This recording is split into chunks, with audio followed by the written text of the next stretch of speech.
Many insects have a compulsion.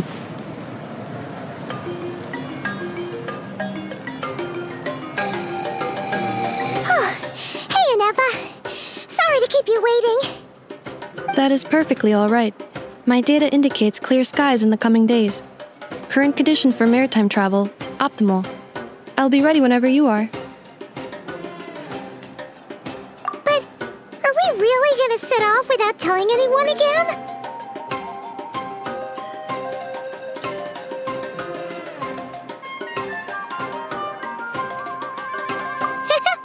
Funny you mention it. You'll never guess who Paimon saw on the way over. Hey! You didn't seriously think we'd let you leave without a farewell party, did you? No chance. Yeah, come on, Traveler. We've already made all the preparations. And most importantly, how dare you try and slip away without first paying your respects to the almighty Dragon Lord! A little bird told us you'd soon be leaving for Nod-krai. So, we asked Paimon to give us a heads up before the date of your departure. You sure it's not time to think about changing that little habit of ours? Don't worry, we won't keep you long. Besides, everyone's there already. Shaska, Ian-san, Auroron, even the Pyro Archon herself. You're invited too, Anefa. Shilonen has a special gift for you. Accompaniment request accepted. Shilonen demonstrates excellent massage technique. My impression of her is exceedingly positive. Wait, so robots like massages too? Or is it just that Shilonen really knows how you're wired? All right, enough with the chit-chat. Let's head to the venue. Woohoo! Party time!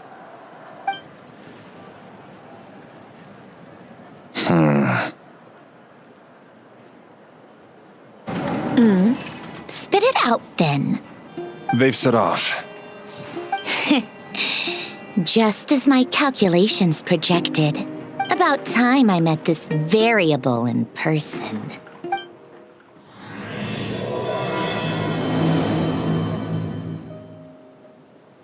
You know, every time we head to a new nation, there's always a point where it suddenly dawns on Paimon. This is it. The next chapter of our adventure has begun. This time, it was the moment she realized she just polished off the very last of her Saurus crackers. Should have stocked up better at the farewell party.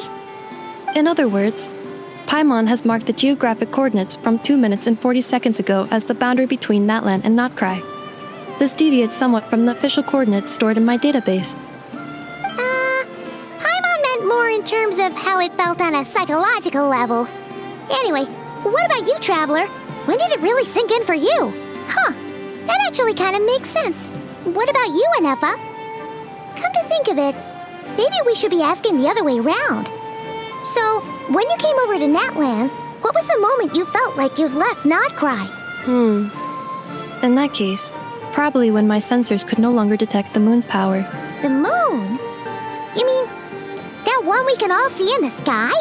Negative. I was referring to... Here we are. Paimon, Traveler, we have arrived in Nod-krai. Oh, wow!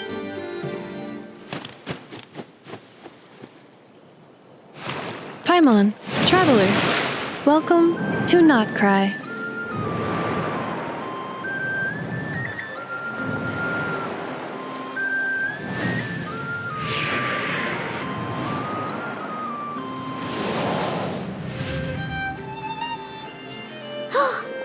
That must be Nasha Town up ahead! That's the place you were telling us about on the way over, right? That is correct, Paimon. It is also the most bustling commercial hub in all of Nod-krai.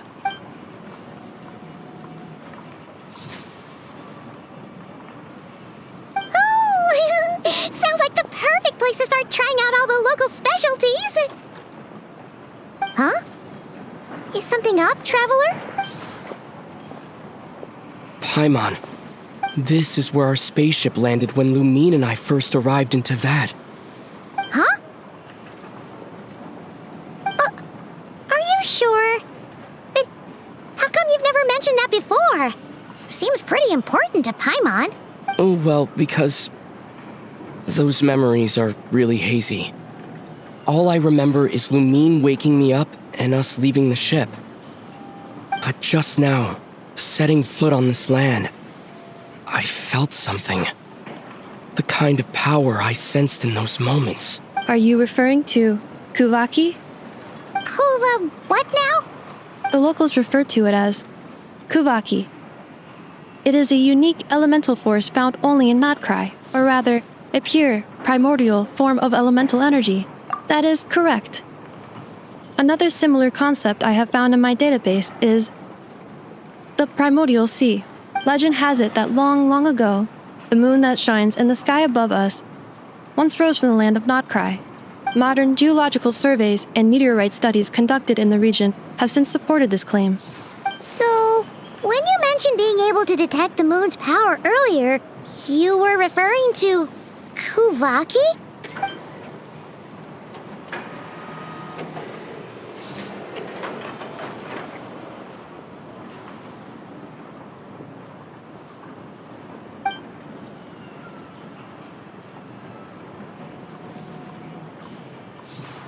Wait, Traveler, you're saying we might actually find your spaceship here?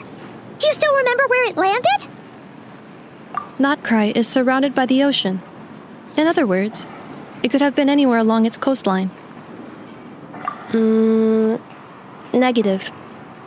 Description still lacks sufficient detail to pinpoint target location. Hey, it's okay if you can't remember everything right away. After all, it's been a really long time. Let's just do what we've always done and keep searching as we explore. Besides, what have you got to fear with your sidekick Paimon still here? I'd be more than happy to help you out as well. Our pleasure. Anyway, just knowing that your spaceship's here in Nod-krai surely counts as a big step forward, huh? Like we've crossed another boundary? Paimon couldn't have put it better herself. You sure are a quick learner, Inefa.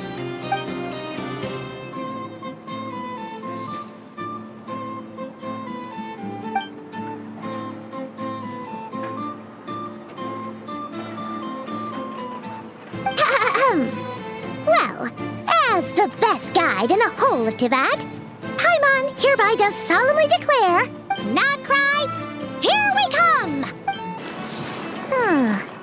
It just occurred to Paimon, if we were looking to put out a missing spaceship commission, or to learn more about Nod-krai, wouldn't it make sense to drop by the Adventurers Guild? The guild is located in Nasha town. Simply follow this road and you'll reach it.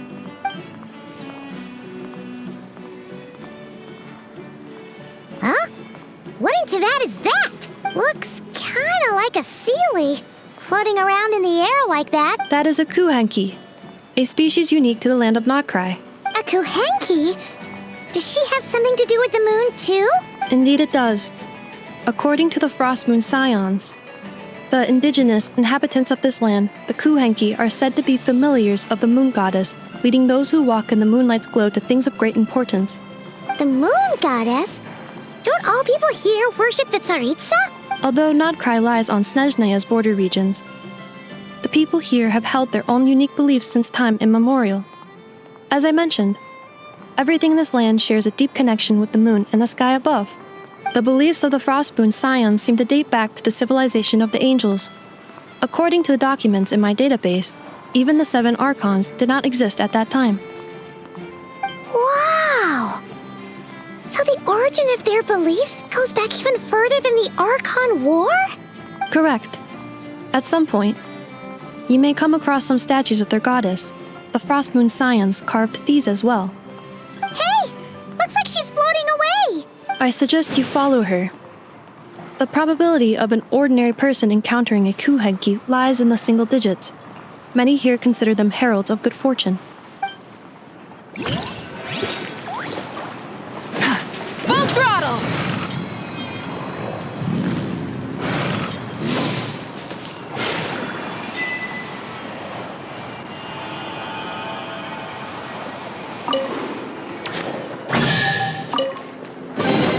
Is this a travel guide? Huh. It actually led us to something Are there any particular points of interest? Oh, it all looks pretty interesting to Paimon. If we have time, she'd love to see, pretty much everything. Recalibrating route. If we keep following the current path, we will arrive at an area of scenic beauty.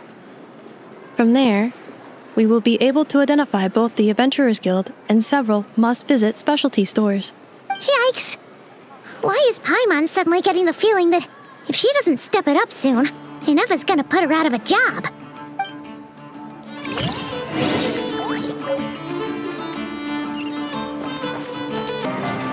Wow! Nasha Town actually looks pretty big from here. Feels a bit different than Paimon imagined, though. Which aspects in particular deviated from your expectations? Well, Paimon keeps hearing people describe Nod-krai as an adventurer's paradise. So she kind of thought it'd be a bit more picture perfect somehow. According to legend, there was indeed an era of peace in Nod-krai's past, the age of the Fae. Tales of those ancient heroes are still told today. One of the most well-known is that of the Lantern Fae. This individual performed many good deeds for Nod-krai. The present-day Lightkeeper's nightly lantern patrols are, in part, a tribute to their memory. But then, one day, What happened? there came a devastating abyssal calamity that swept across Nod-krai, and for a time it was left desolate. Heartbroken by what had become of the land they had so cherished, that Fae extinguished their light, just as the abyss had extinguished all hope. Nowadays, the paradise people speak of is more of an aspiration, or an irony, perhaps. An irony? Today, no official authority governs Nod-krai. In theory, at least, it is somewhere a person can do whatever they wish, and become whoever they want to be. The Adventurers Guild is just over there, in Nasha Town's central plaza, and the flagship tavern is over that way. Hey, what's that building over there? You know, the biggest, tallest one. That is Aino's Boom and Blast Kuvaki energy cannon. It gets activated when the wild hunt threat level outside Nasha Town reaches a certain threshold. But according to the scan I just ran, the energy cannon appears to be malfunctioning, likely due to a recent discharge. The wild hunt? Isn't that the abyssal calamity you mentioned that's specific to Nod-krai? It is a phenomenon that has been occurring for several centuries now. Yet the time and location of wild hunt attacks are seemingly random. At first, it was more of an old wives' tale that adults used to scare children. If you don't start behaving, kid, some night, the wild hunt's gonna come for you. Listen, do you hear that? That weeping in the fog? Those are the cries of a young woman being dragged away. You're saying people actually hear things like that? I have not witnessed enough wild hunt attacks to give a statistically sound answer. But the oldest legends say that all people saw was the ghostly shadow of a woman in the mist. It wasn't until later that it became a full-blown calamity. Abyssal monsters and all. Huh. When you put it like that, Paimon's really gotta hand it to Aino. Not only did she repair you, but she's even built a giant cannon to keep the wild hunt at bay. Absolutely. Aino is very impressive indeed. Anyway, according to my schedule, it is time I took you over to the flagship. Oh, sure. After all, we shouldn't keep Barca waiting. Well, Paimon's not sure if he'll actually show up at the bar this early. You're right about that. Huh. Isn't this the Adventurers Guild? Why isn't anyone here? Does that mean that Catherine and Nod-krai actually gets to clock out? Anyway, let's come back later. Here we are, the flagship. Varka told us to meet him here in his letter, right? Let's see. Varka? Varka!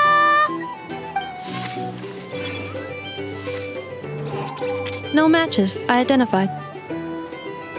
Huh. So he isn't here after all. Oh, guess we never did actually say we'd be arriving today. Hey, why don't we go ask the owner? If what they say is true, Barca's drinking prowess must have left quite the impression. Huh? Well. If it isn't the ineffable Inefa. Hello there, Demyon. You know each other? Of course. Inefa's a regular here at the flagship. So, robots are into booze too? Not at all. The energy conversion efficiency of alcoholic drinks is very low, and most of them are full of impurities. Still, I can affirm that your berries and fried meat deserve a solid 9.12 out of 10. It has Aino's approval too. Funny that you should mention that. While you were away in Natlan, Varka would come in here every day to pick up a serving of berries and fried meat for Aino. Aww. He must have been worried sick that she wasn't eating properly on account of being so hung up about Inefa being gone.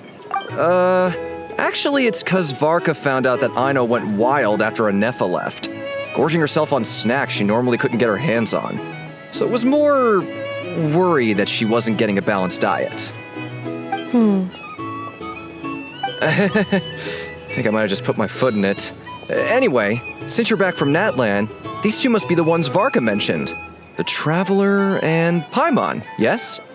Yep, that's us. So, from the sounds of it, you must be a close friend of Varka's too. Varka?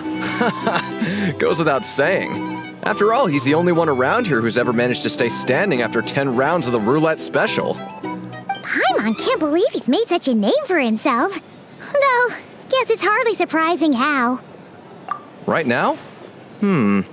Must be somewhere near Anvantinjarvi. That's quite far from here. Huh?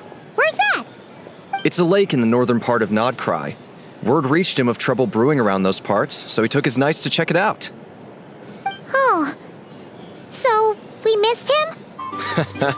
Varka knew you'd say that. So he specifically told me to make sure you stayed here and enjoyed yourselves. He sends his assurances that everything's under control. Well, if he's that confident, guess our only option is to accept. Anyway, it's not like there's any special cause for concern. He is the Grand Master, after all. Exactly. Plus, not only has he booked you into our finest room, he's paid for it in advance, too. Whoa! It's so generous of him!